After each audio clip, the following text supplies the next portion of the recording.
Hey, it's Hafsa Suleiman here, and I went into the mental asylum for the first time in my life. Let me tell you how that went.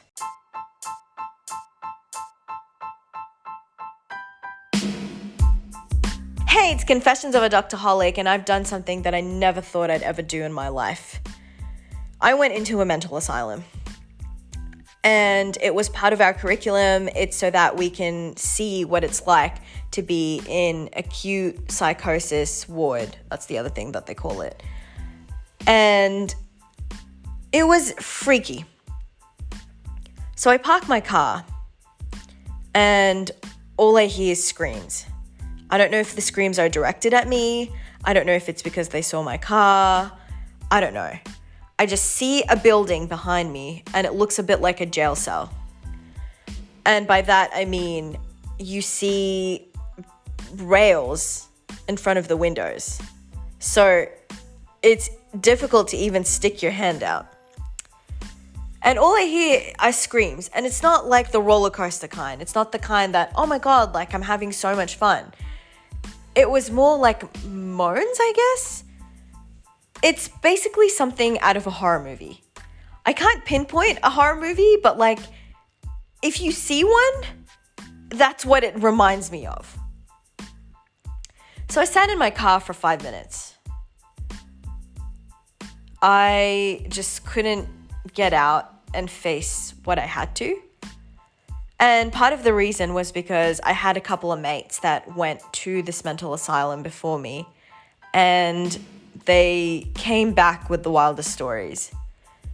Apparently there were patients that were interesting in what they said, interesting in what they did. But there were also patients that ate one of my friends' beard.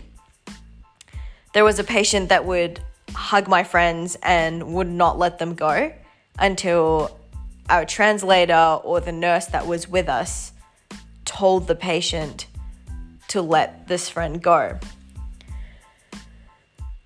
And there were a couple of other patients who've done things that they didn't realize they did.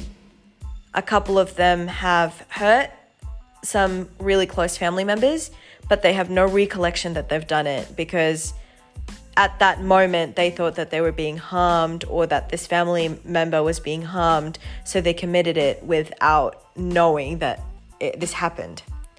So I'm sitting there in my car meditating. I came early because I have this thing. I have to rock up to placement early or on time. So if I'm late, it would be on time more often than not. I mean, it makes me sound like I'm like the stellar student. I have been late a couple of times. But first day of psych, I didn't know where this place was. So I came extra early because I was like, okay, if I'm going to get lost, I might as well make sure that I come in with enough time to spare. So I'm waiting for my team members. We managed to find the entrance to the ward. It was Ward 21. And we just wait there. So the whole crew basically gathers up. We ring the bell and a nurse lets us in. And we're standing in the corridor and I hear people screaming. I see women in pajamas. Some of them look disheveled. Some of them look sad. And they're just like walking around aimlessly doing nothing. I found it quite interesting. To be honest with you, I kind of don't know what I was expecting. I wasn't expecting that. At the same time, I wonder if I was expecting worse, I was expecting better. I can't really tell you, but like, it was just strange.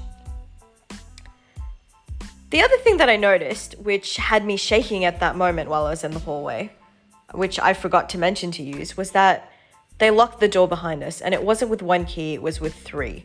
And there were a bunch of like fancy locks as well.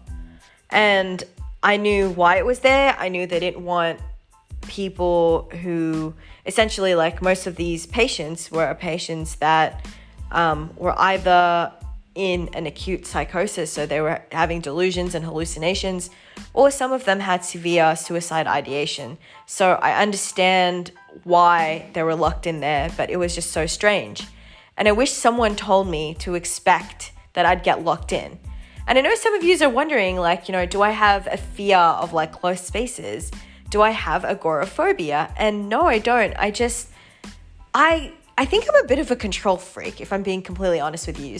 I like controlling different situations. I like knowing what I'm getting myself into. So the fact that I didn't know this detail was a little bit interesting for me.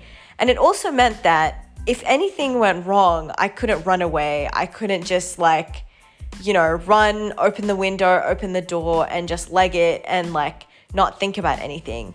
That meant that essentially I didn't have an out. So I'm inside, I'm in this corridor, and the lady that was with us, the nurse, she was like, make sure your back's towards the wall because I got hit a couple of weeks back, and I'm used to it, but it's like the first time for yous. I freaked out, and I think the others could tell because my eyes just widened like saucers. And I just glued myself to the door until they let us into this little room where we could interview the patients. Then for the rest of the day, we were just interviewing the patients, and it was cool. It was cool not because I want to pursue psychiatry as a career choice. It's just not for me. I feel like if you want to be a psychiatrist, you need to be very strong and you need to be able to distinguish between work life and everything that's happening at work and between home. And I feel like I'm an emotional person. But anyway, we were interviewing these patients the rest of the evening and everything went well. I left that facility hoping that I would never come back. I still have to go back. But it's something. It was an interesting experience, and I can say for a fact that I've learned so much about psychiatry simply by taking these medical histories.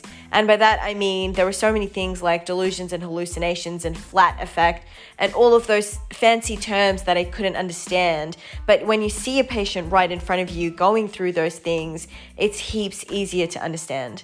Another thing that I found really interesting was that we would interview a couple of patients, and let me just give you a quick example. So say I've got patient X, and patient X was talking about how they can control things with their minds, and they say that they're an angel brought down to earth, or that they're controlling your mind or anything like that.